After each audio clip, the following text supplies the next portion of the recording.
इस वक्त एक बड़ी खबर आ रही है, ब्रेकिंग न्यूज के गैर जिम्मेदाराना बयान पर कारण बताओ नोटिस इशू किया गया है एक बीजेपी विधायक को। उन्होंने कहा था कि मुसलमानों से सब्जी ना खरीदें। इस कोरोना काल में हम ये भी देख रहे हैं कि इस तरह से धार्मिक भेदभाव के बयान भी आ रहे हैं। जेपी नड्डा ने इस पर नाराजगी जताई है। अखिलेश, पूरा मामला क्या है जिस पर शो कॉज नोटिस जारी किया गया है?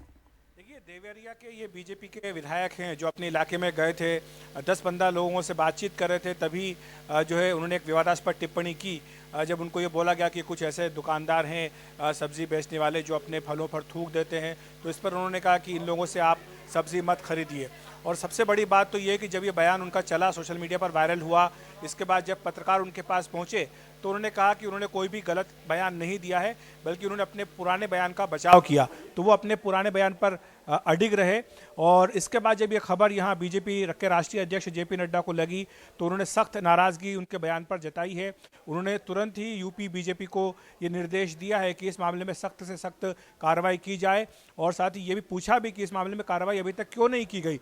उसके जैसे ही नड्डा जी का ये फ़ोन गया है, उसके तुरंत बाद वहाँ पर जो जानकारी मिली है, यूपी बीजेपी ने कारण बताओ नोटिस इन विधायक को दे दिया है।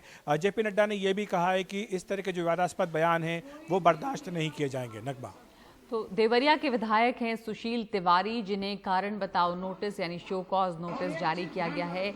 उनके गैर जिम्मेदाराना बयान पर भाजपा के राष्ट्रीय अध्यक्ष जेपी नड्डा ने नाराजगी जताई है। जेपी नड्डा ने इस तरह के बयान के लिए उत्तर प्रदेश भाजपा को तुरंत कार्रवाई करने के लिए कहा है। सुशील तिवारी जो विधायक हैं, उन्होंने कहा था कि मुसलमानों की दुकानों से सब्जी ना खरीदें। इस तरह के जो रिलीजियस कॉनोटेशन वाले, जिसमें कि धर्म को लेकर बयानबाजी हो रही है, वो बातें भी अखिलेश इस दौरान सामने आने लगी, जब पहले से ही इतनी बड़ी हेल्थ इमरजेंसी, स्वास्थ्य संकट से देश और दुनिया जूझ रही है। यहाँ पे हम देख रहे हैं कि एक लड़ाई जो एकजुटता के साथ लड़ी जा रही है, लेकिन अलग अलग छोटी छोटी लड़ाइयाँ भी सामने आ रही हैं। और ये शुरुआत शायद तब से हुई जब तबलीगी जमात के मरकज़ में बहुत बड़ी तादाद में संक्रमण पाया गया जमातियों में, और उसके बाद वो देश के अलग अलग हिस्से में चले गए। तो उनके खिलाफ भी काफ़ी इस तरह की टिप्पणियाँ और ऐसी बातें की जाने लगी थी। बिल्कुल, और आप जानते हैं कि जब प्रधानमंत्री नरेंद्र मोदी ने लिंक्डइन पर अपना एक पोस्ट किया था,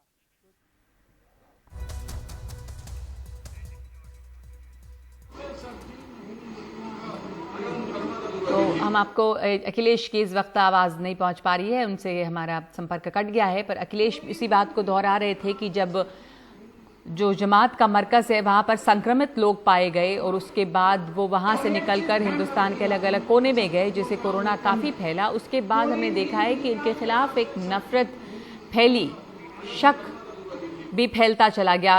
अखिलेश, आप हमें सुन सकते हैं? आप इस पर जानकारी दे रहे थे। देखिए, मैं नगमा ये कहना चाह रहा था कि जिस तरह से प्रधानमंत्री नरेंद्र मोदी का एक ब्लॉग आया था, लिंक्डइन पर उन्होंने पोस्ट की थी, जिसमें उन्होंने विस्तार से ये कहा था कि ये जो कोरोना महामारी है, ये जाति, धर्म, रंग, या कोई भी क्षेत्र, सीमाएं, ये सब नहीं देखती है। उन्होंने कहा था कि इस पर सबको मिलजुल करके लड़ने की ज़रूरत है। ये उनकी जो टिप्पणी काफ़ी महत्वपूर्ण मानी गई थी, और ये एक सीधा संदेश था उन तमाम लोगों के लिए जो कि इस कोरोना महामारी का सांप्रदायिकरण करना चाह रहे थे। इसके बहाने एक विशेष संप्रदाय को, कुछ खास लोगों को निशाना बनाना चाह रहे थे। वे गरीब लोग जो कि अपनी रोजी रोटी के लिए सड़कों पर निकले हैं, उनको निशाना बनाने की कोशिशें हो रही थी। इसके बावजूद भी अगर बीजेपी के विधायक ये कहें कि इन लोगों से सब्जी आपको नहीं खरीदनी, तो निश्चित तौर पर ये बेहद आपत्तिजनक और गैर जिम्मेदाराना बयान था। शायद यही वजह है कि इसके बाद तुरंत कार्रवाई करते हुए बीजेपी अध्यक्ष जेपी नड्डा ने निर्देश दिया है यूपी बीजेपी को कि कार्रवाई की जाए। और हमें जो जानकारी मिली उसके मुताबिक कारण बताओ नोटिस भी इसके बाद जारी कर दिया गया है। इसलिए कारण बताओ नोटिस जारी किया गया है इस वक्त बीजेपी विधायक, देवरिया के जो विधायक हैं उन्हें, जिन्होंने इस तरह से इस बात की थी कि एक ख़ास संप्रदाय, ख़ास धर्म के लोगों से सब्ज़ी ना ख़रीदें। तो कोरोना के इस दौर में हम लगातार देख रहे हैं कि ऐसी बातें भी सामने आती हैं। इस बीच जमातियों को लेकर, जो तबलीगी जमात से जुड़े लोग थे, उन्हें लेकर काफ़ी नफ़रत भी देखी गई जगह जगह पे। लेकिन अब एक अच्छी बात सामने आई है कि प्लाज्मा थेरेपी, जिसको माना जा रहा है कि ये एक इलाज साबित हो सकता है इस कोरोना के खिलाफ, उस प्लाज्मा डोनेट करने के लिए बड़ी संख्या में जमात के लोग आए थे। अखिलेश, लगता है कि जो उनके ऊपर एक तरह से दाग लगा था सब लोग एक जैसे नहीं होते, किसी भी संस्थान के हों, हो सकता है कि गलती से भी हुआ हो, तो वो भी इस एक कोशिश कर रहे हैं कि उन पर जो दाग लगा था वो धुले। जमात के, तबलीगी जमात के बहुत बड़ी तादाद में लोगों ने प्लाज्मा डोनेट करने की पहल भी की है। कोरोना के खिलाफ जो जंग है वो इस बीच जारी है और 24 घंटे में 1594 नए मामले आए हैं, लेकिन बड़ी तादाद में लोग ठीक भी हो रहे हैं। बड़ी खबर में इस वक्त हम एक ब्रेक लेंगे।